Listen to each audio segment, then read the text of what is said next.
সংসার বিদেশে বিদেশীর বেশে ভ্রম কেন গরে মন চলরি দিকে কানে মন চলরি দিকে কানে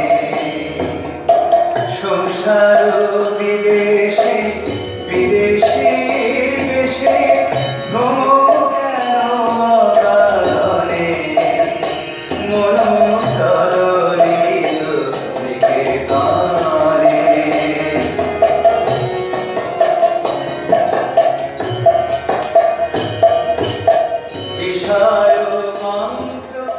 আমরা যে ঐতিহ্যের মধ্যে বাস করি সেটি হাজার হাজার বৎসরের ঐতিহ্য।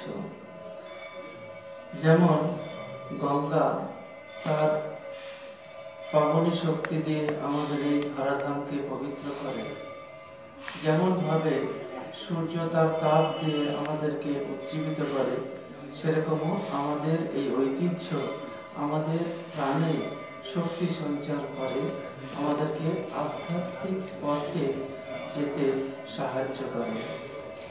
আমরা অনেক মহাপুরুষ দেখেছি যারা তাদের লক্ষ্যের দিকে এগিয়ে গেছেন, নিজেদের সমস্ত কিছু বিসর্জন দিয়েছেন, ত্যাগ করেছেন লক্ষ্যের দিকে। আমরা ভগবান বুদ্ধকে পাই, তিনি নিজের অভীষ্ট লাভের জন্য নিজের ঘর সংসার স্ত্রী পুত্র সমস্ত কিছু সুখ স্বাচ্ছন্দ্য ত্যাগ করে লক্ষ্যের দিকে এগিয়ে গেছেন। আমরা পাই শ্রী রামচন্দ্রকে, তিনি সত্য রক্ষার জন্য নিজের সমস্ত কিছু ত্যাগ করে লক্ষ্যের দিকে এগিয়ে গেছেন। এইরকম ভাবে আমরা দেখি এক এক করে ভগবানের বুদ্ধ যেমন বললাম, শ্রী রামচন্দ্র যেমন বললাম, সেরকম ভাবে যীশু খ্রিস্ট তিনিও মানব কল্যাণে মানব সেবায় নিজেকে নিযুক্ত করেছেন। এবং ভগবান শ্রী চৈতন্য মহাপ্রভু তিনি নাম শোনাবেন বলে তার শ্রীমধুর কণ্ঠে সেই নাম পরিবেশন করবেন বলেই তিনি তার সমস্ত কিছু ত্যাগ করে তিনি লক্ষ্যের দিকে এগিয়ে গেছেন। অর্থাৎ আমরা দেখি আমাদের এই ঐতিহ্যে ত্যাগে ভরা, এবং এই ঐতিহ্যের মধ্যে আমরা পাই তারা আমাদেরকে শেখায়, উপনিষদ আমাদেরকে শেখায়, ঋষিরা আমাদেরকে শেখান যে অহং ব্রহ্মাস্মি একটি কথা, সেটি আমরা শিখি ঋষিদের মুখে উদ্ধৃত হয়েছে। আবার তাদের মুখেই আমরা শুনে থাকি, তাদের উপলব্ধির থেকে বেরিয়ে এসেছে সর্বং খল্বিদম ব্রহ্ম। এই যে দুটোর মধ্যে যে সামঞ্জস্য, সেটি আমরা কিন্তু এই আধ্যাত্মিক ভাবে আমাদের কাছে বিবেকানন্দের এসে পরিণত রূপ পেয়েছে। বিবেকানন্দের মধ্যে নিজেকে কিভাবে খুঁজে পেয়ে এবং সমস্ত কিছুর মধ্যে নিজেকে খুঁজে পাওয়া, এটি আমরা বিবেকানন্দের মধ্যে পাই। একজন এসেছেন পাঞ্জাব থেকে, সখারাম গণেশ দেওস্কর নাম, হিতবাদী পত্রিকার সম্পাদক।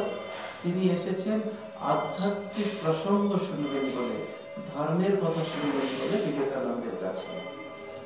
এবং তিনি এসে যখন স্বামীজির কাছে এলেন, এবং বিবেকানন্দ তখন পাঞ্জাবের যে দুর্ভিক্ষ চলছে, মানুষের দুঃখ কষ্টের কথা শুনতে শুনতে তিনি সেই প্রসঙ্গেই মেতে গেলেন। আধ্যাত্মিক প্রসঙ্গ আর হলো না।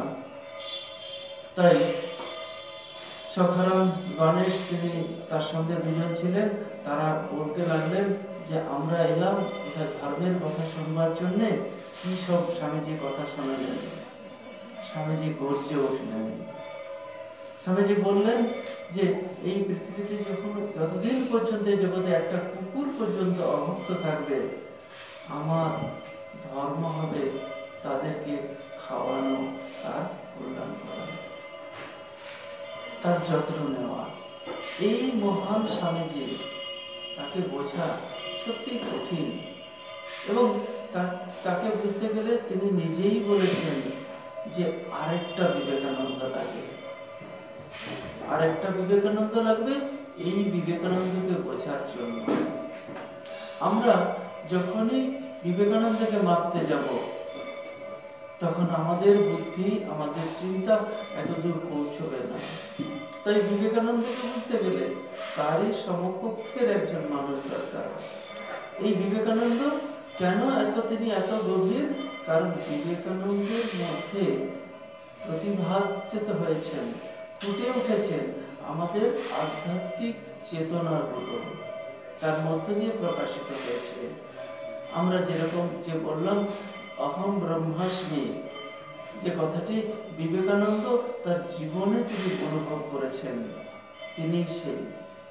আবার তিনি এটিও অনুভব করেছেন, ঠাকুর তাকে করিয়ে দিয়েছেন যে তত্ত্বমসি, তুমি সেই। এই দুইয়ের মেলবন্ধন ঘটেছে ত্যাগ ও সেবার মাধ্যমে। তাই তিনি রামকৃষ্ণ মিশন যে সংঘ করলেন, সেখানে বললেন আত্মন মোক্ষার্থম জগদ্ধিতায় চ, অন্যের কল্যাণ করে নিজের উন্নতি বিধান। এটি আমরা বিবেকানন্দের কাছ থেকে শিখি। বিবেকানন্দ এই যে ত্যাগের কথা, এটি কিন্তু নতুন কথা নয়, এটি আমাদের ঐতিহ্যের মধ্যেই ছিল এবং সেটি বিভিন্ন সময়ে আমাদের কাছে মহাপুরুষরা বলে গেছেন। কিন্তু আজ বিবেকানন্দ সেটি জীবন দিয়ে করে দেখিয়ে দিচ্ছেন এবং তিনি সেটি পাচ্ছেন ঠাকুরের কাছ থেকে। মহাপুরুষদের কাছ থেকে শুনেছেন, কিন্তু ঠাকুরের জীবন থেকে তিনি অনুভব করছেন এবং তার কাছ থেকে তিনি পাচ্ছেন কি, যে ঠাকুর একদিন, যেটা আমরা প্রায়ই শুনে থাকি, যে একদিন প্রসঙ্গ হচ্ছে, আধ্যাত্মিক প্রসঙ্গ, বৈষ্ণব প্রসঙ্গ চলছে, তো সেই সময় ঠাকুর বললেন সমাধিস্থ অবস্থায়, কি ক্ষুদ্র কীটাণুকীট, জীবে দয়া করার কি, শিবজ্ঞানে জীব সেবা। এই ভাবটি তখন নরেন্দ্রনাথ শুনলেন ঠাকুরের কাছ থেকে এবং তিনি মনে মনে ভাবতে লাগলেন, ঠাকুর যদি কোনোদিন আমাকে দিন দেন, সুযোগ দেন, তাহলে আমি এটি জগতে প্রচার করব। এই ভাবটি তিনি শুনলেন এবং নিজের মনে স্থির করলেন যে আমি এটি করব। কারণ স্বামীজি আমাদের আধ্যাত্মিক ভাব সম্বন্ধে আমাদের প্রাচীন ধারণার মধ্যে কি আছে, যে তত্ত্বের দিক একটা আর প্রাত্যহিক জীবনের ব্যবহারিক দিক একটা। আমাদের প্রাচীন ধর্মের কাছে, উপনিষদের কাছ থেকে আমরা কথাগুলো শুনেছি, কিন্তু আমরা ব্যবহারিক প্রয়োগের ক্ষেত্রে আমরা অন্যরকম করেছি। কিরকম করেছি? আমরা যজ্ঞ করেছি। কিসের জন্য যজ্ঞ করেছি? না, আমরা আমাদের ধন সম্পদ বাড়ার জন্য যজ্ঞ করেছি। আমরা আমাদের পুত্র কন্যা সন্তান লাভের জন্য যজ্ঞ করেছি। আমরা এইভাবে দেখেছি যে যজ্ঞ থেকে মহান মহান মানুষের আবির্ভাব হয়েছে এবং কোনো কোনো সময় কোনো শত্রু নিধনের জন্য আমরা যজ্ঞ করে থাকি। এটি আমরা প্রাচীনকালে আমরা প্র্যাকটিস করেছি। তার পরবর্তীকালে আমাদের কাছে এটা আস্তে আস্তে বিভিন্নভাবে সময়ের প্রবাহের সাথে সাথে আমাদের এই ধারাটি এমন একটা রূপ নিল যে আমাদের এটি মন্দিরে, মসজিদে, গির্জার মধ্যেই যেন আমাদের এই ধর্মটি সীমাবদ্ধ হয়ে গেল। যেন মন্দিরে বেলপাতা দিয়ে পুজো দিলেই যেন আমার ঠাকুরকে আমার সেবা করা হলো, পুজো করা হলো, আর কিছু করার দরকার নেই। এইরকম ভাব আমাদের মনের মধ্যে স্থান পেয়ে গেল, আর সেটি আমরা করতেও থাকি, এখনো করি, সেটিতে দোষ কিছু নেই।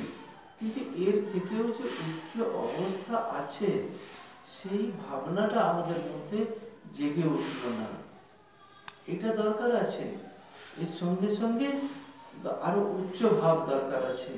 যেমন ভাবে স্বামীজির কথায়, স্বামীজি একবার বলছিলেন যে সুখদেবের মতো আমি সমাধিতে লীন হয়ে থাকবো, মাঝে মাঝে শরীর রক্ষার জন্য একটু নিচে নেমে এসে কিছু খেয়ে আবার তিনি সমাধিতে ডুবে যাবেন। ঠাকুর তাকে শেখালেন, বললেন এর থেকেও উচ্চ অবস্থা আছে।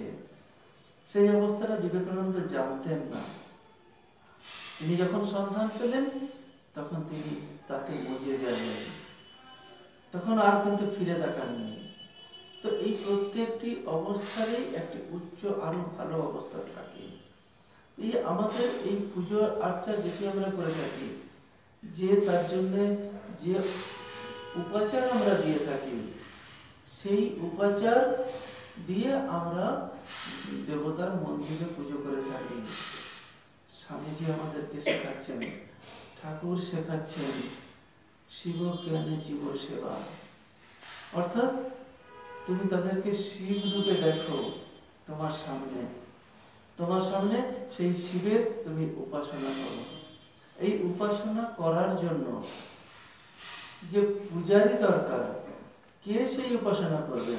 আর এই শিবের যে উপাসনা, সেখানে তো আর চাল বেলপাতা কলা কাজে লাগবে না। এই জন্য স্বামীজি আমাদের সামনে কয়েকটি পথ বলে দিলেন। সেই পথগুলো কি? যে এই জ্যান্ত শিবের যদি পুজো করতে চাও, তাহলে তার চাহিদা অনুযায়ী পুজোটা করো। আমি যখন এখানে ফটোতে ঠাকুরের পুজো করি, ঠাকুর আমাকে কিন্তু বলে দেন না যে তুমি আমাকে এই সময় ওষুধটা দাও, এই সময় আমাকে এই অন্নটা দাও, আমাকে বলে দেয় না। আমি নিজের মন থেকে ভাবনাগুলো নিয়ে এসে তাকে আমরা দিই, অর্থাৎ আমি আমার মতো করে তাকে দিই। সেই একই দেওয়াটা স্বামীজি একটু মোড় ঘুরিয়ে দিলেন। তিনি কি বললেন যে প্রত্যেকটি শিবের মধ্যে আমরা উপনিষদে যেগুলো শিখেছি, দরিদ্র দেব ভব, পিতৃদেব ভব, মাতৃদেব ভব, ঠিক সেখানে স্বামীজি একটি দরিদ্র দেব ভব বলে তাকে একটি সম্মান জ্ঞাপন করলেন। এবং এই দরিদ্র রূপী যে মানুষ, তিনি কিন্তু নারায়ণ। ঠাকুর বলছেন, আমি তো দেখছি তোমাদের মধ্যে সেই একই চৈতন্য জ্বলজ্বল করছে, আমরা কিন্তু দেখতে পাচ্ছি না। আমাদের মধ্যে সেই ভেদ আছে, বোধটা আছে, কিন্তু ঠাকুরের মধ্যে সেই বোধটা নেই। তফাৎ এই জায়গায়। কিন্তু ঠাকুর উপনিষদ আমাকে শেখাচ্ছেন, অহম ব্রহ্মাস্মি তত্ত্বমসি, তুমিও যা আমিও তা। অর্থাৎ ঠাকুরের মধ্যে যে শক্তি আছে, আমার মধ্যেও সেই শক্তি আছে। তাহলে আমার শক্তির প্রকাশ হচ্ছে না কেন? আমি কেন জ্বলাতে পারছি না? কেন না? যেমন ধরুন, এই যে আমরা ইলেকট্রিক লাইন দেখছি, বাল্বগুলো জ্বলছে, প্রত্যেকেই কিন্তু একই কারেন্টের সাথে যুক্ত আছে। একটা বেশ জ্বলজ্বল করছে, অন্যটা কিন্তু টিম টিম করে জ্বলছে। তফাৎটা কোথায়? শক্তির তফাৎ না প্রকাশের তফাৎ?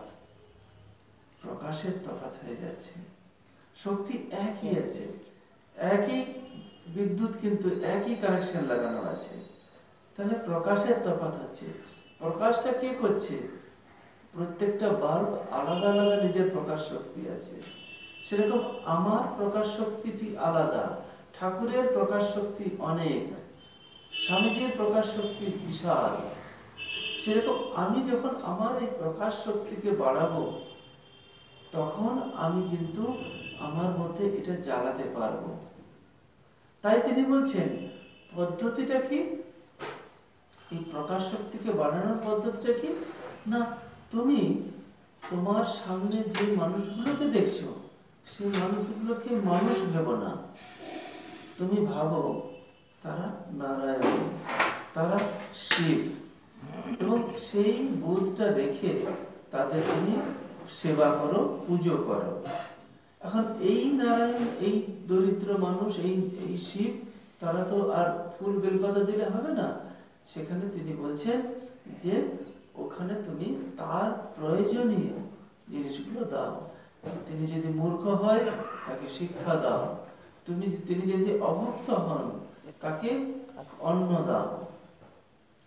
তার তিনি যদি রোগী হয় তাকে তুমি চিকিৎসা দাও। তারপরে তিনি যদি আধ্যাত্মিক পিপাসু হন তখন তাকে ধর্ম দাও।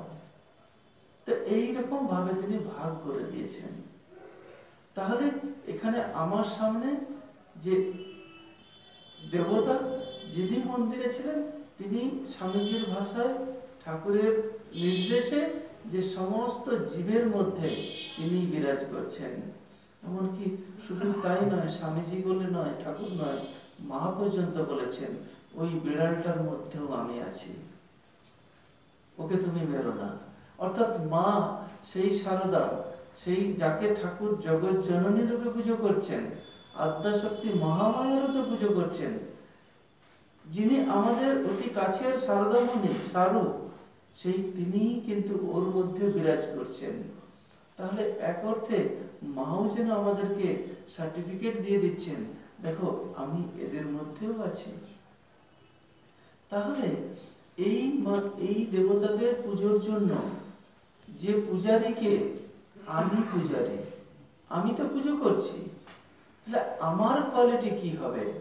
স্বামীজি সেখানে ঠিক করে দিলেন, তোমার কোয়ালিটি হচ্ছে ত্যাগ ও সেবা।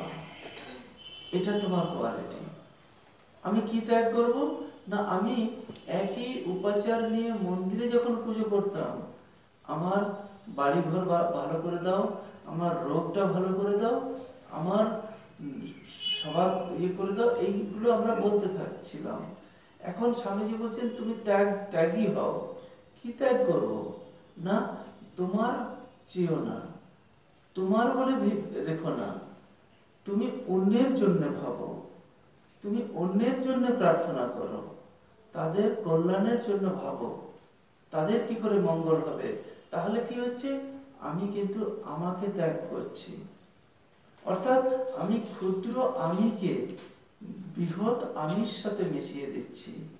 যে আমিকে নিয়ে আমরা এতদিন ধরে আমার সন্তান, আমার বাড়ি, আমার গাড়ি, এই বলে আমি এতদিন পর্যন্ত নিজেকে বিশ্বাস করে থাকছিলাম, সেই স্বামীজি সেই জায়গায় ভাবটা ঢুকিয়ে দিলেন কি, যে তুমি ত্যাগ করো। ত্যাগ করো অর্থাৎ নিজেকে ত্যাগ করো। কিসের জন্য? সেবার জন্য ত্যাগ করো। এবং নিজের ত্যাগ মানে ঠাকুরও সেটা শেখাচ্ছেন, কাঁচা আমিকে ত্যাগ করে পাকা আমিতে পরিণত করতে বলছেন। অর্থাৎ ক্ষুদ্র আমিকে ত্যাগ করে বড় আমিতে বলছেন, যেতে বলছেন। তো সেই ভাবনাগুলোই কিন্তু স্বামীজিও আমাদের সামনে হাজির করছেন। গীতাও কিন্তু একই শিক্ষা দিচ্ছেন। কি বলছেন? তুমি যা কাজ করছো সমস্ত কর্মফল ত্যাগ করো।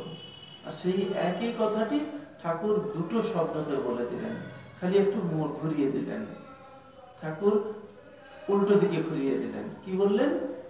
বলো তুমি 10 বার গীতা বলো, যা হয় তুমি তাই, তুমি সেটাই প্র্যাকটিস করো, সেটাই গীতার কথা। সেখানে কি বলা হচ্ছে? গীতা গীতা গীতা গীতা গীতা গী, অর্থাৎ ত্যাগ। কি ত্যাগ? ঘর বাড়ি ছেড়ে নয়, সন্ন্যাস নেওয়ার কথা নয়। এটি প্রাচীন ধর্ম ছিলই, সন্ন্যাস নেওয়ার কথা এখনো আছে। কিন্তু আমাদের ঠাকুর তো সন্ন্যাসীদের জন্য নয়, তিনি সন্ন্যাসী সংসারী সবার জন্য। এবং তাই তিনি যে সংঘ তৈরি করলেন, সেখানে কিন্তু মাস্টারমশাইকে বাদ দিলেন না, বললেন তুমি সংসারের ত্যাগী হও, গৃহীর সন্ন্যাসী হও সংসারে থেকে। তিনি বললেন না তুমি ছেড়ে চলে যাও, সাধু নাগমহাশয়কেও যেতে বললেন না, অনুমতি দিলেন না। তাহলে এই সংঘ হলো গৃহী এবং সন্ন্যাসী সবার নিয়ে সংঘ। আর এই সংঘের মূল সুরটি স্বামীজি কি শেখাচ্ছেন? যে তিনি কিরকম হবেন, যে এই সংঘের যারা সভ্য হবেন তাদের কিরকম হবে, তাদের জীবনে ত্যাগ থাকবে। ত্যাগ মানে অর্থাৎ নিজেকে, ওই ক্ষুদ্র আমিকে বৃহৎ আমিতে পরিণত করা। অর্থাৎ আমি আমার ভাবছিলাম, এখন আমরা আমাদের ভাববো। ভাবনাটা এইটুকু তফাৎ। আমি নিজের জন্য খাচ্ছিলাম, এখন আমাদের জন্য করব। এইরকম ভাবনাটাকে স্বামীজি বলছেন নিজে প্র্যাকটিস করো। এটা তোমার সামনে আদর্শ রেখে দেওয়া হলো, তোমার সাধন রেখে দেওয়া হলো। তাহলে আর কি করছি, নিজেকে এবার যারা পারবে তারা ঘর বাড়ি ত্যাগ করবে, সমাজের জন্য যেরকম ভাবে সন্ন্যাস নিচ্ছে নেবে, কোনো বাধা নেই। তাহলে এই যে স্বামীজির যে সংকল্প, সেটি কিন্তু আমাদের সবার জন্য। সন্ন্যাসীরা ঘর থেকে সমস্ত কিছু ঘর বাড়ি ত্যাগ করে করবে, আর গৃহস্থ যারা থাকেন তারা নিজেকে ত্যাগ করে অন্যের জন্য ভাববে। যে নিজের জন্যই ভাবছেন সেটাকে বাড়াতে বলছেন, অর্থাৎ নিজের এই ছোট্ট ছোট্ট টিম করে যে আলোটা জ্বলছে তাকে একটু প্রকাশিত, বিকাশটা বেশি করে দিতে বলছেন। আমি যখনই এখন বাড়িতে 5 জনের জন্য ভাবছি, এই ভাবনাটাকে বদলে দিয়ে আমি 10 জনের জন্য ভাববো, এই ভাবনাটাকে চেঞ্জ করে দিতে বলছেন। এই ভাবনাটা তখনই সম্ভব হবে প্র্যাকটিস করতে গেলে, যদি না আমরা ঈশ্বরের সাথে কানেক্ট হয়ে থাকি, তার সাথে টিউন হতে হবে। তার সাথে যখনই আমি টিউন হব, তখনই দেখবো আমি এটা করতে পারছি। একটা ছোট্ট গল্প বলি। একটি ছেলে, তিনি কোম্পানিতে চাকরি করে, খুব নিষ্ঠার সঙ্গে কোম্পানি অফিসে যায় এবং খুব ভালো কাজ করে। এরকম ভাবে করতে করতে তিনি দীর্ঘদিন কাজ করছেন, কোনোদিন ছুটি নেননি, কোনোদিন কোনোভাবে তিনি কর্তাদের অপ্রিয় হননি, কর্তারা খুব খুশি। একবার তিনি বললেন যে আসতে পারলেন না, কাজ বন্ধ করে দিলেন। তখন কর্তা ভাবলেন, বস ভাবলেন, এতদিন ওর পেমেন্ট স্যালারি বাড়ানো হয়নি, তাই হয়তো সে আসেনি, তাহলে একটু বাড়িয়ে দেওয়া যাক। তিনি তখন স্যালারিটা বাড়িয়ে দিলেন। তারপরে আরো বেশ কিছুদিন তিনি ওই ছেলেটি স্যালারিটি বাড়ানোর পরেও ওই বসকে কিন্তু একটা ধন্যবাদও দিলেন না, একটু খুশিও হলেন না। যেমন ভাবে চলছিলেন তেমন ভাবে চলছেন। এইরকম ভাবে আরো বেশ কয়েক মাস যাওয়ার পরে এদিকে বস ভাবছে যে ছেলেটার খুব অহংকার হয়েছে মনে হয়, আমাকে একটা ধন্যবাদ পর্যন্ত দিল না, একটু কিছু বললো না। তো এই বলে তার মনের মধ্যে একটা ভাব এলো, তিনিও সুযোগ খুঁজতে থাকছেন। তারপরে বেশ কয়েক মাস পরে তিনি আবার দেখলেন একদিন ওই ছেলেটি বন্ধ করে দিল। তখন তিনি সুযোগ পেলেন যে তাহলে এই সময় বস ভাবছে যে আমি ওর স্যালারি কমিয়ে দেব, ওর এই দোষটা দেখে। তো তিনিও স্যালারি কমিয়ে দিলেন। সেই সময়ও কিন্তু ছেলেটি, স্টাফটি কিছু বললো না, কর্মচারীটি, তিনি নির্বিকার চিত্তে আবার অফিসে আসছেন। দেখুন কিরকম ভাবে নির্বিকার আছেন জগতের সম্বন্ধে। তখন বস জিজ্ঞেস করছেন, কি হলো তুমি, আমি তোমার স্যালারি বাড়িয়ে দিলাম, তুমি আমাকে একটা ধন্যবাদ দিলে না, আর এই স্যালারি কমিয়ে দিলাম, তখন তুমি আমাকে একটা বকলে না, বললে না কিছু। তখন উনি বলছেন, ছেলেটি বলছেন যে স্যার কি বলবো, ঈশ্বর আমার জন্য সব করে রেখেছেন, আমাকে কিছু ভাবতে হয় না। কেন, কিরকম না, এই আমি এখান থেকে যা স্যালারি পাই, আমাদের বাবা মা, আমি স্বামী স্ত্রী আছি, 4 জনের খুব সুন্দর চলে যায়, অসুবিধা হয় না। প্রথম যেদিন আমি আসিনি সেদিন আমার সন্তান হলো, আমরা 4 জনের জায়গায় 5 জন হলাম। আপনি তখন ঠাকুরই আমার প্রয়োজন বুঝে আমার স্যালারিটা বাড়িয়ে দিয়েছেন, তো সেই জন্য আমি ঠাকুরকে ধন্যবাদ দিই। তারপরে বলছে, আচ্ছা বুঝলাম, এই যে স্যালারি কমিয়ে দিলাম কিছু বললে না? বলছে না। কেন? সেই দিনে আমার বাবা চলে গেলেন। তাহলে আমরা আগে 4 জন ছিলাম মেম্বার, তো এখনো 4 জনই আছি। তাহলে আগের মাইনাও আপনি করে দিয়েছেন, কমিয়ে দিয়ে, তাহলে 4 জনের জন্য তো আগেই হয়ে যেত, এখনো আমাদের হয়ে যাচ্ছে, আমাদের তো কোনো অসুবিধা হচ্ছে না। দেখুন এটা সম্ভব কি করে হলো? ঠাকুরের সাথে তিনি টিউন করে রেখেছেন নিজেকে, যে যা কিছু আসছে ঈশ্বর দিচ্ছেন। এই ভাবটা, এই যত আমরা প্র্যাকটিস করব তত দেখবো আমাদের নিজেদের ত্যাগ দরকার হয়। ত্যাগ মানে শুধু টাকা দেওয়া নয়, নিজেদের অহংকার ত্যাগ, নিজেদের ডিজায়ার ত্যাগ, নিজেদের কামনা ত্যাগ, এগুলোও কিন্তু তার মধ্যে পড়েন। স্বামীজি সেইভাবেও আমাদেরকে তৈরি হতে বলছেন। ত্যাগ ও সেবা, সেবা তো গৃহীরা করবেই। স্বামীজি সেখানে সন্ন্যাসীদেরকে ঢুকিয়ে দিয়েছেন, একটা এক্সট্রা পেয়েছেন সোসাইটি, কিন্তু নাহলে সন্ন্যাসীদের সেবা করার কোনো দরকার ছিল না, তারা ত্যাগ করেই শেষ। কারণ কি, অতীতকালে আমাদের কি ছিল, সন্ন্যাসীরা সংসার থেকে খাবার নিয়ে তারা তাদের সাধন ভজন করবে, এটাই তো আমাদের ধারা ছিল। স্বামীজি সেই জায়গায় একটু চেঞ্জ নিয়ে এলেন, সন্ন্যাসীদেরকেও কাজে লাগিয়ে দিলেন। তাহলে দেখুন, সংসারীদের যে কর্তব্য, সে কর্তব্য তো আছেই। তাদের ত্যাগ মানে নিজেদের যে আরাম ত্যাগ শুধু তাই নয়, নিজেদের অর্থ ত্যাগ শুধু তাই নয়, অর্থ কাউকে দেওয়া মানেও তো একটা ত্যাগ। কিছু কাউকে সেবা করছেন, তার জন্য নিজের সময়ও তো দিচ্ছেন, সেটাও তো একটা। দুটো ভালো কথা বলাও তো একটা জিনিস। নিজের যে রাগ এসে যাচ্ছে, কোনো আপনি একজন মানুষকে সহ্য করতে পারছেন না, তাকে বিরক্ত হয়, তার সাথে নিজেকে সংযত রেখে তার সাথে ব্যবহার করা, এটা কিন্তু একটা কন্ট্রোলের দরকার হয়। এর জন্য আপনার একটা ত্যাগ এসে যায়। কিরকম ত্যাগ না, আপনি রাগকে বিসর্জন দিচ্ছেন। এরকম ভাবে দেখি আমরা আমাদের নিজেদের আধ্যাত্মিক উন্নতির জন্য প্রতিনিয়ত আমরা যত ঠাকুরের দিকে আমরা দেব নিজেকে, অর্থাৎ নিজেকে যত ঠাকুরের কাছে সমর্পণ করব, অর্থাৎ সমর্পণ মানে তো ত্যাগ করা, নিজেকে যত তার কাছে ত্যাগ করব, তত দেখো আমি তৈরি হয়ে যাচ্ছি। আর এটি সেটা কিভাবে হচ্ছে, আরেকটা ভাবেও হয়, যখন আমি সেবা করব মানুষের, মানুষের সেবার মাধ্যমে। এবং সেবা কিরকম ভাবে করব, যে সেবাটা আমি মন্দিরে করতাম সেই একই ভাবটি আমি অন্যদেরকে প্রয়োগ করব। দেখুন, সঙ্গে সঙ্গে সেবাও হয়ে যাচ্ছে, হচ্ছে না? আপনি যখন একটা মানুষ এসেছে আপনার কাছে দুটো প্রাণের কথা বলতে, আপনি তখন রাগে বিরক্ত হয়ে দুটো না কথা বলে, মিষ্টি কথা বলে তাকে তার কথাটা শুনলেন, তাকে একটু সান্ত্বনা বাক্য দিলেন, এটা কি তার সেবা হলো না? সবসময় কি আমাকে কিছু একটা দিয়েই সেবা করতে হবে, মূল্য ধরিয়েই সেবা করতে হবে? তা নয়। কিন্তু সেবা কায়িক, মানসিক, বাচিক সমস্ত কিছু দিয়ে, শুধু অর্থ দিয়ে নয়, কায়িক শরীর দিয়ে, পরিশ্রম দিয়ে আমি সেবা করব। এই জন্য আমাদের কনসেপ্ট আছে, মন্দিরে গিয়ে আমরা সবাই কর সেবা দিই, এটি তো করি আমরা। ওইভাবে নিজেদেরকে যুক্ত করি, কায়িক মানসিক কিভাবে সেবা করব, অন্যের জন্য প্রার্থনা করব। প্রার্থনা করলাম ঠাকুরের কাছে গিয়ে, ঠাকুর ও আমাকে বকছে, ও আমাকে ঘৃণা করছে, ও আমাকে রাগ করেছে, আপনার কষ্ট হবে, তখন আপনি ঠাকুরকে গিয়ে জানান যে ঠাকুর ওর যাতে কোনো কল্যাণ হয়, ওর অকল্যাণ যেন না হয়।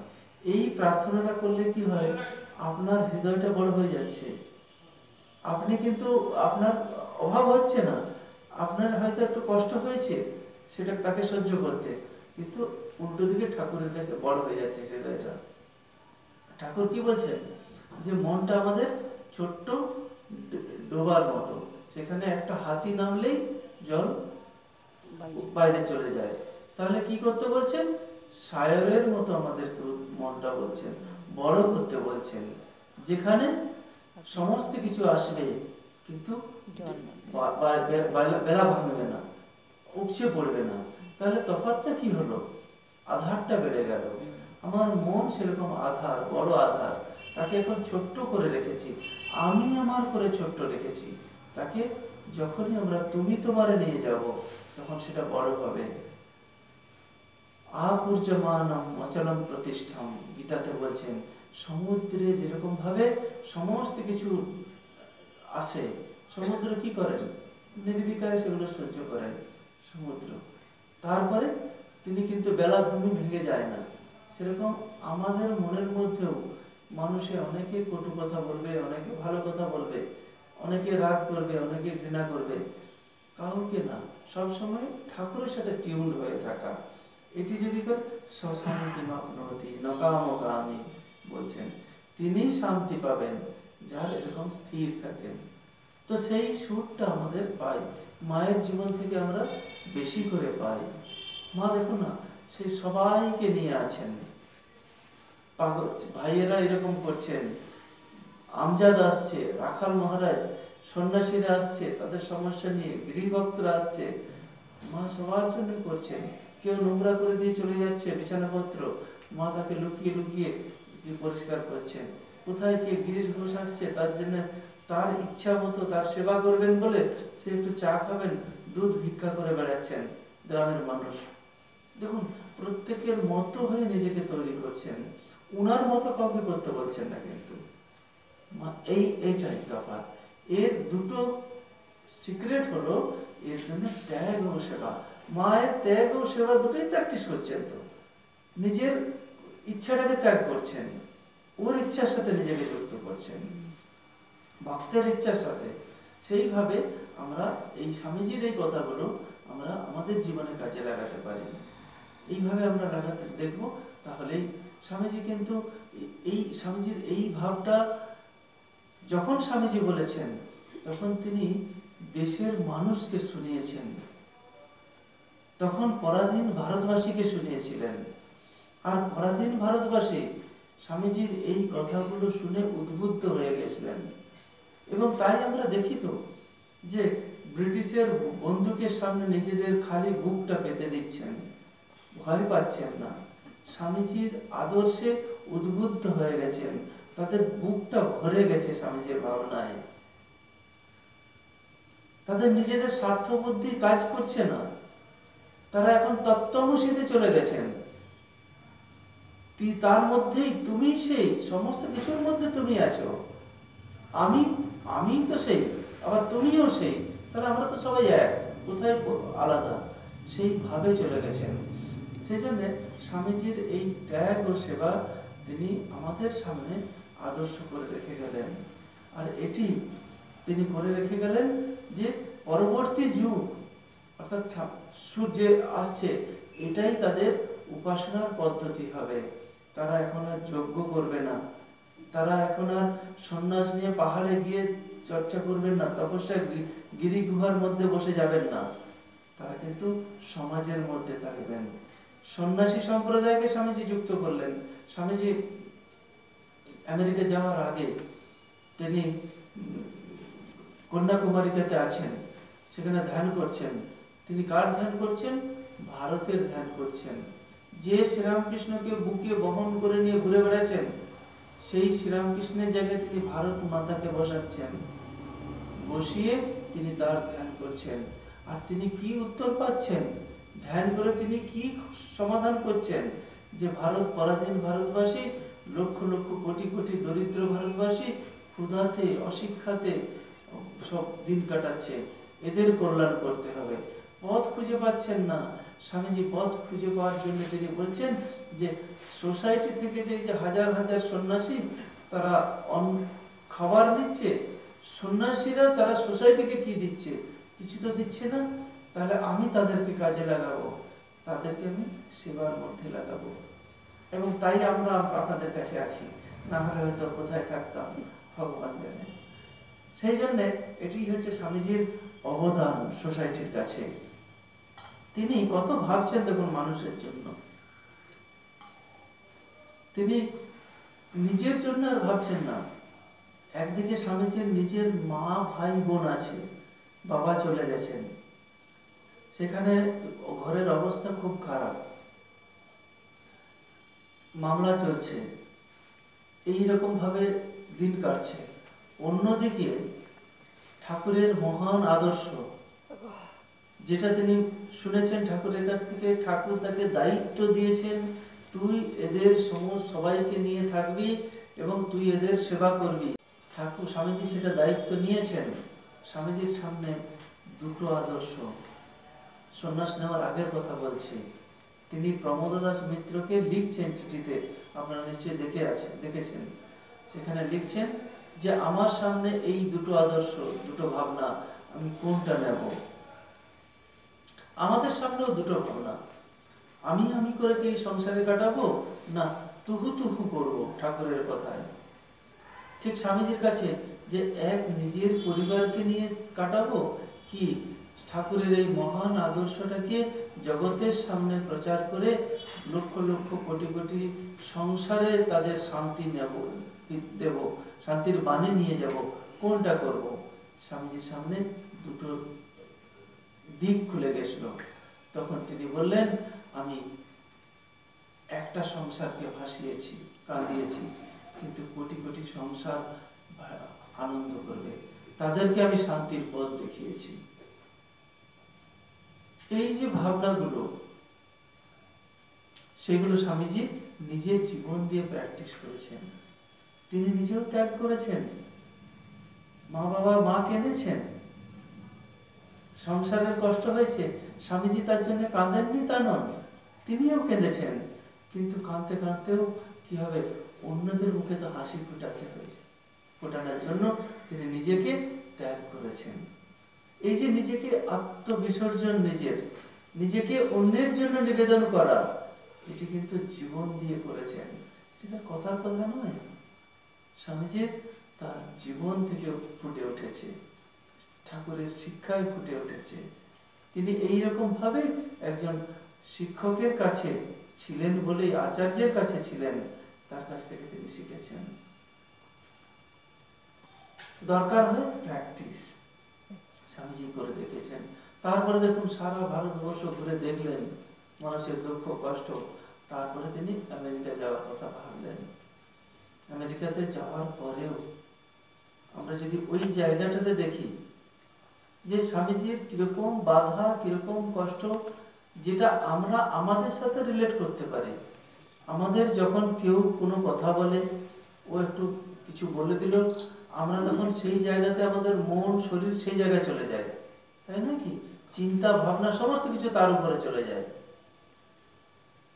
পাশের বাড়ির লোকটি একটা ভালো দোতলা বাড়ি করে নিল, আমার একতলা, আমার ভিতরের মধ্যে কষ্ট শুরু হয়ে গেল। ওর কোথায় থেকে এত টাকা পেল? আমার ভাবার দরকার ছিল কি? ছিল না। কিন্তু আমি নিজে কি কল্পনা করলাম, চিন্তা করলাম যে ওটা আমার থেকেও বেশি উঠে গেল, আমি তো বড় এখানে। তাহলে দুটো ভাবনা নিজের মনে নিজে তৈরি করলাম, তৈরি করে আমি সেখানে হিংসা উৎপন্ন করলাম, বাইরে কিছু ছিল না। সেই জায়গায় কিন্তু আমি উল্টো করতে পারতাম, যে ভালো তো হয়েছে, মানুষটি ভালো হয়েছে। এই ভাবনা বোধটা শেখানোর জন্য ত্যাগ ও সেবার দরকার। আচ্ছা, ওর হচ্ছে, ভালো হচ্ছে তো, আরো হোক, আরো হোক, খুব ভালো, আমাদেরই তো পাশের মানুষ। এটা যেদিন আমরা বলতে শিখবো, সেদিনে আমাদের ওই বাল্বটা ছোট থেকে বড় হতে শুরু করেছে। তা না হলে ওই বাল্বটা আবার ছোট থেকে ছোট হয়ে যাচ্ছে। এই ভাবনাগুলো আমাদেরকে প্র্যাকটিস করা খুব বড় টাস্ক না? খুব কঠিন টাস্ক। পাশের মানুষটি এত বড় হয়ে যাচ্ছে, আমার কষ্ট হবে না? কি হয়? কিন্তু আমরা, ভগবান যিশু কি শেখাচ্ছেন দেখুন, তাকে ক্রুশবিদ্ধ করছেন, তখন তিনি ঈশ্বরের কাছে প্রার্থনা করছেন, হে প্রভু বিশ্বপিতা, ওরা জানে না ওরা কি করছে, তুমি ওদের ক্ষমা করো। তো সেই সময় তো তিনি অভিশাপ দিতে পারতেন তো, তা তো দিচ্ছেন না। তিনি কিন্তু তাদের আশীর্বাদ করছেন, ঈশ্বরের কাছে প্রার্থনা করছেন। দেখুন, এই বাণীর এত জোর। আপনার এই বাণী কিন্তু ভগবান আপনাকেও দিয়েছেন, আমাকেও দিয়েছেন। তাহলে এই বাণীর প্রয়োগ কি করে করব, আপনাকে ঠিক করতে হবে। এটা কিন্তু অন্য লোক করে দেবে না। এই জন্য আপনি প্রবল, আপনার ভবিষ্যৎ আপনার নিজের হাতে। এই বাণীটাকে মানুষের কষ্টের কারণ করবেন কি মানুষের সেবায় আনন্দের কারণ করবেন, সেটা আপনাকে ঠিক করতে হবে। আমাদের বাড়িতে অনেক সমস্যা থাকে, খালি এই কয়েকটা জিনিস নিয়েই সমস্যা, আর তো কিছু না। আমাদের যে বাড়ির মধ্যে যে সমস্যাগুলো আসে, সেগুলো কি ধরুন, একটু রাগ, একটু কষ্ট, একটু বেশি পাওয়া, ওকে একটু ভালো মাছটা দিয়ে দিল, আমাকে দিল না কেন, লেজটা দিল কেন, এই নিয়ে ভাই ভাই ঝগড়া হয়ে গেল। আচ্ছা, ওকে বসতে বললো ওখানে, আমাকে কেন বললো না? মা বোধহয় ওকে বেশি ভালোবাসে। এইভাবে নিজেদের মধ্যে দ্বন্দ্ব শুরু হয়ে যায়। প্রয়োজন ছিল কি, একটু যদি ভাব থাকে, একটু ঠাকুরের ভাবনায় যদি নিজেকে মোটিভেটেড করে নিই, একটু যদি নিজেদেরকে সেইভাবে তৈরি করে নিই, তাহলে আমরা কি বলবো, না ঠিক আছে, ভালো তো, ও থাক না। আমরা তখন কি ভাববো, ঠাকুরের ভাবনায় আমি ওর একটু সেবা করলাম, আমি আমার জায়গাটা ছেড়ে দিলাম, ও করুক। এইভাবে যদি আমি নিজের থেকে ছোট্ট ছোট্ট জায়গা থেকে আমরা শুরু করি, তাহলে দেখবো আমরা বড় হচ্ছি। বড় কিন্তু আমরা মানুষ আকারে হই না, আমাদের বড় যারা হয় মনটা বড় হয়, হৃদয়টা বড় হয়, আর কিছু না। যে মহান মানুষ তারা কিন্তু হৃদয়ের জন্যই হয়, অন্য কোনো স্বার্থ যে যত ত্যাগ করতে পারে সে তত বড় হয়। হয়তো জাগতিক দৃষ্টিতে মনে হবে ওই লোকটা বোকা, ঈশ্বরের দৃষ্টিতে কিন্তু বোকা নয়, ওই বুদ্ধিমান। কেননা আমরা তো জন্মান্তরবাদ বিশ্বাস করি, আমাকে আবার ফিরে আসতে হবে, আমাদেরকে আমরা বিশ্বাস করি। ঠাকুর সেই শিক্ষাটাও দিচ্ছেন, বলছেন না, নরেনকে বলছেন ওকে দেখেছি, মাস্টারমশাইকে বলছেন ওকে দেখেছি, তার মানে অন্য সময় দেখেছেন। তো সেই ভাবনাগুলো আমাদের, তো স্বামীজির ভাবনাটা কি হলো, নিজের এই ছোট্ট ভাবনাকে ত্যাগ করে তিনি বড় ভাবনাতে নিজেকে নিয়ে গেলেন। প্রত্যেকটা মানুষের সাথে মিশে তাদের দুঃখ কষ্টটা বুঝলেন, বুঝে তিনি তার ওষুধ বার করার চেষ্টা করলেন। কোন ওষুধে, মেডিসিনে এটা সারবে তিনি সেই তার চেষ্টা করছেন।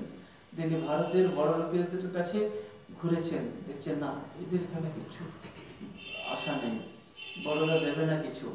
তাই তিনি করলেন কি, তিনি আমেরিকা গেলেন, বিদেশে।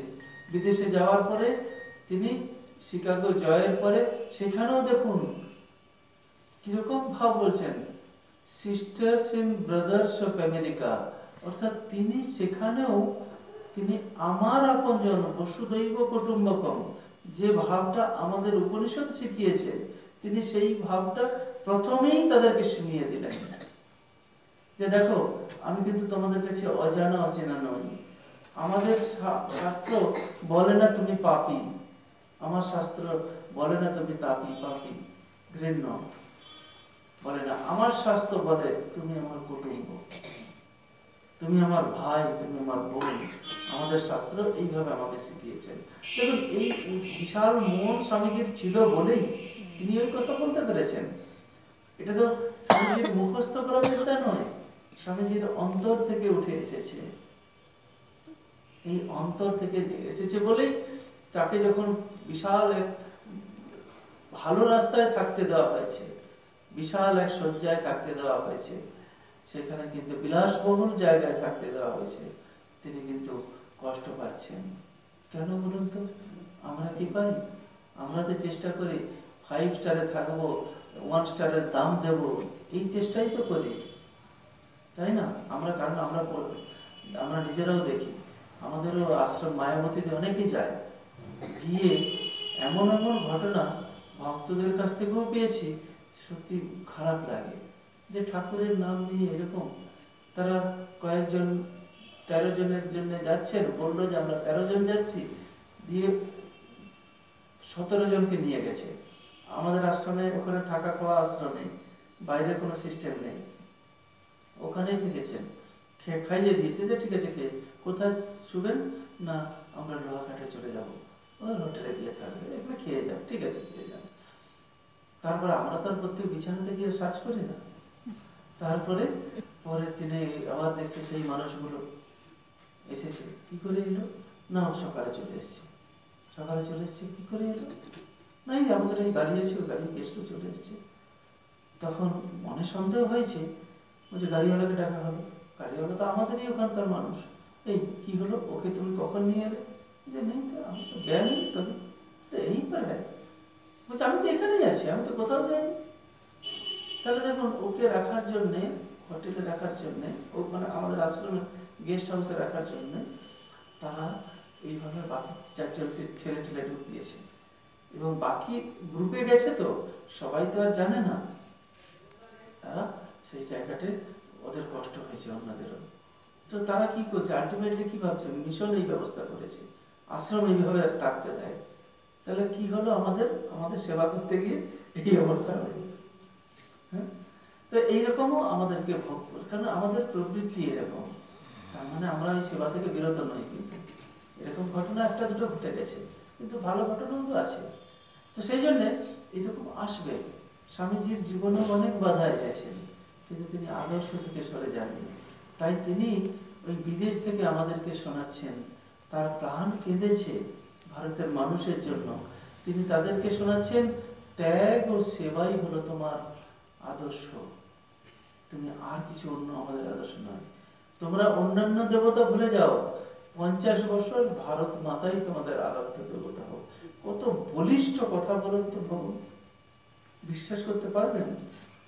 এই স্বামীজিকে যে এখনো যেখানে ওই ইয়েতে কেরালাতে কি নাম মন্দিরটা এখন চলছে, সাবরীমালা, এখনো যেরকম এরকম ভাবে মানুষদের মনগুলো এরকম আছে, স্বামীজি তখন এসেছেন। সেই সময় ওই সারা ভারতবর্ষ থেকে মানুষ স্বামীজির এই কথায় এত উদ্বুদ্ধ হয়েছেন যে তারা স্বামীজিকে একটু দেখার জন্য, একটু স্বামীজিকে স্পর্শ করার জন্য রাস্তাতে রাস্তাতে তারা দাঁড়িয়ে আছেন, অপেক্ষা করেছেন। এখনকার দিনের মতো তো মোবাইল ছিল না, অনেক রাতের পর রাত অপেক্ষা করেছেন। কেউ বা নিজে ঘোড়ার গাড়ি খুলে দিয়ে নিজেরা এসেছেন স্বামীজিকে সেবা করবেন, সেবার জন্য। বিনিময়ে স্বামীজি কি দিয়েছেন? নিজের সংসার ত্যাগ করেছেন। এবং নিজের এই কলকাতারই এই স্কুলেই তিনি চাকরি পাননি, তাড়ানো হয়েছে। এই কলকাতার বুকেই তাকে একটা চাকরি দেওয়া হয়নি। সেই স্বামীজিকে আপ্যায়ন করার জন্য কলকাতার মানুষগুলোই ঘোড়াকে খুলে দিয়ে নিজেরা ঘোড়া হয়েছেন। তফাৎটা কোথায় হলো? কি তফাৎ হলো? স্বামীজি ওই নিজের আটাকে আমি কেটে তুমি নিয়ে এসেছেন। তিনি নিজের ভাবনা ছেড়ে অন্যের ভাবনা করছেন। তিনি এখন ভারতের জন্য ভাবছেন, সবার সেবার জন্য ভাবছেন, সবার কল্যাণের জন্য ভাবছেন। এইভাবে স্বামীজি নিজের জীবন থেকে কথাগুলো বেরিয়ে এসেছে, উৎসারিত হয়েছে বলেই সেটা আমাদের কাছে এত প্রিয়। আমরা হাজার মুখে বলি, আমার ভিতর থেকে অন্তরে যদি আমি প্র্যাকটিস না করি, আপনারা কেউ শুনবেন না। যাই শুনলেন ওই দরজার পরে জামা কাপড় এখানেই থাক, ওখানে থেকে বেরিয়ে যাবেন, গিয়ে আবার দেখবেন ওই আপনাদের কি এখন সব বকুল কথা, শকুল কথা এইসব নিয়ে পড়ে যাবে, শুরু হয়ে যাবে ওইখান থেকে। হ্যাঁ, দেখো গেট পেরোলেই এটা হবে, কারণ অন্তর থেকে যদি না আসে। সেই জন্য প্রত্যেকেরই ঠাকুর আপনি আচরি ধর্ম করে শেখাও। সেই জন্য স্বামীজির এই প্রসঙ্গ আমরা আমাদের মনের মধ্যে যত চটকাবো, ওই গরুর যেরকম গোগ্রাসে গিলে জাবর কাটে, আমরাও সেরকম যত জাবর কাটবো তখন দেখবেন আর এই বকুল কথা ঢোকার জায়গা পাবে না, তখন কিন্তু রাস্তাই পাবে না। তো স্বামীজি তো এখানে ঢুকে বসে আছেন। তো এই স্বামীজিকে মাথার মধ্যে ঢোকাতে হবে, ঠাকুরকে মাথার মধ্যে ঢোকাতে হবে, তাহলে দেখবেন সমস্যাগুলো সব সরে যাচ্ছে। আপনি সমস্যা যত সরাবেন, সমস্যা কিন্তু প্রবল বেগে আপনার দিকে এগিয়ে আসবেন। ওদেরকে ইগনোর করুন, সমস্যাকে ইগনোর করুন। আপনি এই ঘরটাতে দুর্গন্ধতে ভরা আছে, আপনি যদি বলুন এই দুর্গন্ধ তুই বেরিয়ে যা বেরোবে না, ওই জানালা দিয়ে ঢুকবে, আপনি সুগন্ধি জ্বালিয়ে দিন, দুর্গন্ধ দেখবেন অটোমেটিক চলে যাবে। সেরকম ঠাকুর মা স্বামীজির ভাবনাটা হলো সুগন্ধি, আপনার অন্তরে সেটা জ্বালান। এবং সেই দুটো প্রদীপ হলো ত্যাগ ও সেবা। সেই ত্যাগ ও সেবাটি হলো যে আমাদের কাছে এই দুটো প্রদীপ, সেই প্রদীপ দুটো যেন আমাদের অন্তরের মধ্যে সর্বদা জাগরের মতো জ্বলতে থাকে, সেটা যেন নিভে না যায়। সেটা নিভে গেলেই, অন্ধকার হলেই কিন্তু অন্য জিনিস এসে ঢুকে যাবে আপনার মনের মধ্যে। যখনই কিছু করবো আমরা তার একটু ত্যাগ করছি, তো কথা দিয়ে করুন, কাজ দিয়ে করুন, প্রার্থনা দিয়ে করুন, এই সমস্ত দিয়ে নিজেকে তৈরি করুন। এই করতে করতে দেখবেন আপনি বদলে গেছেন। জগতের সব একই আছে, আপনার হৃদয়টা বদলে গেছে। তখন দেখবেন আপনার কথায় অনেক মানুষ এসে আপনাকে সম্মান জানাবেন। সম্মান পাওয়ার জন্য করছেন না, সম্মান আপনি চাননি, কিন্তু মানুষ এসে যাবে, বিনিময়ে অনেক বেশি পেয়ে যাবেন। আমরা ঘর ছেড়েছি, এইসব ছেড়েছি, কিন্তু বিনিময়ে অনেক বেশি পেয়ে গেছি।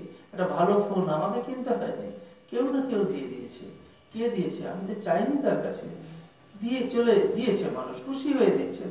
দেখুন লোক তো চুরি করছে, একটা মানুষ 240 বাসে চুরি করছে, আমি তো চুরি করতে যাইনি, একটা মানুষ এসে আমাকে দিয়ে দিল, তাহলে কোনটা ভালো বলুন? কি করেছি? কিছুই করিনি। ঠাকুরের জন্য নিজেদেরকে, ভাবনাটা ঠাকুরের সাথে আছে, চেষ্টা করছি, হয়ে গেছে তা নয়, আমরা চেষ্টা করছি। সেই রকম ভাবে আপনি চেষ্টা করুন, আপনার বাড়ির প্রত্যেককে ওইভাবে যুক্ত করুন, তাহলে দেখবেন এগোবে। যদি না হলে এই থিওরিতেই রয়ে যাবে, থিওরিতে থাকলে কিন্তু কাজ হবে না, প্র্যাকটিস করতে হবে। জল পিপাসা পেলে জল খেলে আবার পিপাসা মিটবে, খেতে হবে। রোগ হয়েছে, ওষুধ খেতে হবে। এই ওষুধ হলো ত্যাগ ও সেবা, এই দুটো টনিক স্বামীজি আমাদের সামনে নিয়ে এসেছেন। এই টনিক গুলো আমরা যত পান করব, তত দেখবো আমাদের এই ভবের রোগ সেরে যাবে, শান্তি আমরা পাবো।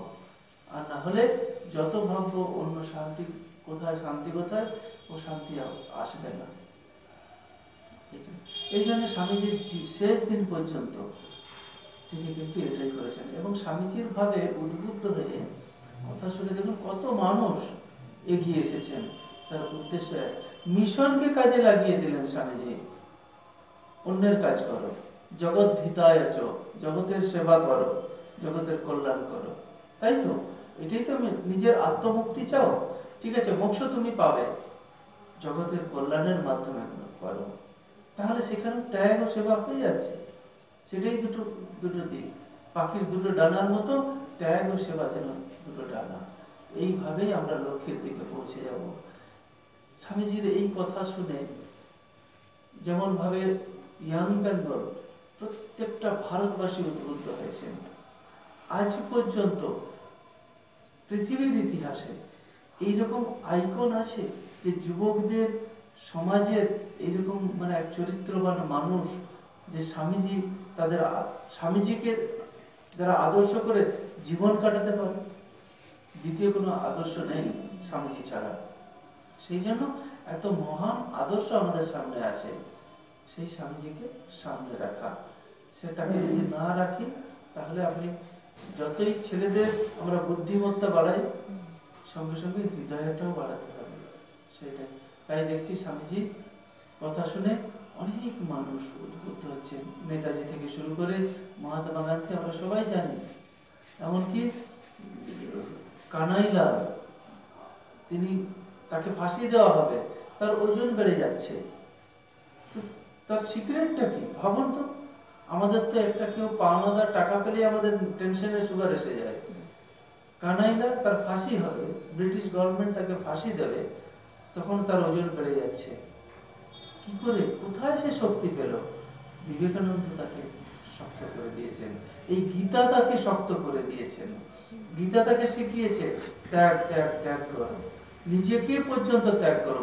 এই জন্য স্বামীজি বলেছেন সন্ন্যাসীদের জন্য, দ্বিতীয়বার বিদেশে যাওয়ার আগে তিনি বলছেন সন্ন্যাসীদেরকে সামনে একটু লেকচার বলেছিলেন, সেখানে বলেছেন মৃত্যুকে ভালোবাসো। মৃত্যুকে ভালোবাসা মানে আত্মহত্যা নয়, অর্থাৎ মরবেই একদিন, আমি মরবো, এটা জেনে জগতের কল্যাণ করো। এইভাবে যদি আমরা নিজেদেরকে তৈরি করি, দেখবো আমাদের সঙ্গে সঙ্গে মানুষের কল্যাণ হয়েছে। স্বামীজি জীবনের শেষ দিন পর্যন্ত এই কাজটাই করে দেখিয়েছেন, করেছেন স্বামীজি। আমরা দেখি না বেলুড় মঠে আছেন, তখন সেই সাঁওতালরা কাজ করছেন, তারা তাদের রান্না, স্বামীজির রান্না খাবে না, সেই স্বামীজি বলছেন না, তোরাই আমার নারায়ণ। আজ ঠিক ঠিক নারায়ণের সেবা হলো, তাদেরকে তিনি খাওয়াচ্ছেন, লবণ না দিয়ে তাদেরকে রান্না করে দিচ্ছেন। দেখুন কি, কোথায় বিশ্ববিখ্যাত বিবেকানন্দ, সারা পৃথিবী, আমেরিকা, যেখানে তার লেকচার শোনার জন্য মানুষ ঘন্টার পর ঘন্টা অপেক্ষা করে থাকতো, সেই বিবেকানন্দ ভারতবর্ষে এসে বেলুড় মঠে, এই গঙ্গার তীরে, এই ভূমিতে তিনি তার ওই দরিদ্র নারায়ণের সেবা করে যাচ্ছেন। তিনি কিন্তু তাদেরকে বেদান্তের কথা শেখাচ্ছেন না, লেকচার দিচ্ছেন না, জীবন দিয়ে করে দেখাচ্ছেন, তাদের সেবা করছেন। এটাই আমাদের কাছে আদর্শ হওয়া উচিত। আমরা সবাই করি, কিন্তু ত্যাগ সেবা আমরা সকাল থেকেই ত্যাগ করি, সমস্ত কিছুই আমরা ত্যাগ করি, নাহলে আমরা বাঁচতে পারবো না। প্রত্যেকেই আমরা ত্যাগ করি, সেই ত্যাগের ভাবটাকে ঠাকুরের দিকে দেওয়া, এটাই স্বামীজি শিখিয়ে দিচ্ছেন। স্বামীজির শরীর যাওয়ার আগে, কয়েকদিন আগে, 3 দিন পরে শরীর যাবে, দেখুন কি বড় মহান উদার মন স্বামীজির, কি মহৎ প্রাণ তিনি। শরীর চলে যাবে, তিনি তখন বলছেন প্রত্যেকটা সাধুর ঘরে ঘরে যাচ্ছেন। ম্যালেরিয়া হতো, সে তখন তার পয়সা ছিল না, তখন তিনি গিয়ে দেখছেন ওই সাধুটি বসে আছে, ওর মশারি নেই, মশাতে কামড়াচ্ছে। স্বামীজি তখন বলছেন একজন শিষ্যকে, দেখো আমার কাছে কত টাকা আছে, সেই টাকা দিয়ে ওদের মশারি কিনে এনো, নিয়ে এসো। 2 দিন পরে যে এই পৃথিবী থেকে চলে যাবেন, তখনও তিনি ভাবছেন মানুষের কল্যাণের কথা। তখনও তিনি কিন্তু বলছেন না আমার প্রেশারটা ঠিক আছে কিনা দেখো, ওই ডাক্তারবাবুর কাছে যাচ্ছেন না, বলছেন না যে ডাক্তারবাবু আমাকে বাঁচান, আমাকে আমার হার্টবিটটা বেড়ে গেছে, তিনি বলছেন না। বড় ডাক্তার অ্যাপোলোতে যাচ্ছেন না। সেই স্বামীজি তখনও কিন্তু ভাবছেন ওই মানুষটির, ওই সন্ন্যাসীর মশা কামড়াচ্ছে, তার কি করে ভালো হয় তার চেষ্টা করছেন, জীবন দিয়ে দেখাচ্ছেন। এইরকম প্রাণ, এইরকম মন, এইরকম উদারতা দরকার, তাহলেই আমরা স্বামীজির ভাবকে নিয়ে আমাদের জীবনে শান্তি নিয়ে আসতে পারবো। ওম শান্তি শান্তি শান্তি। হরি ওম তৎসৎ। শ্রী রামকৃষ্ণ প্রণমাস্তু।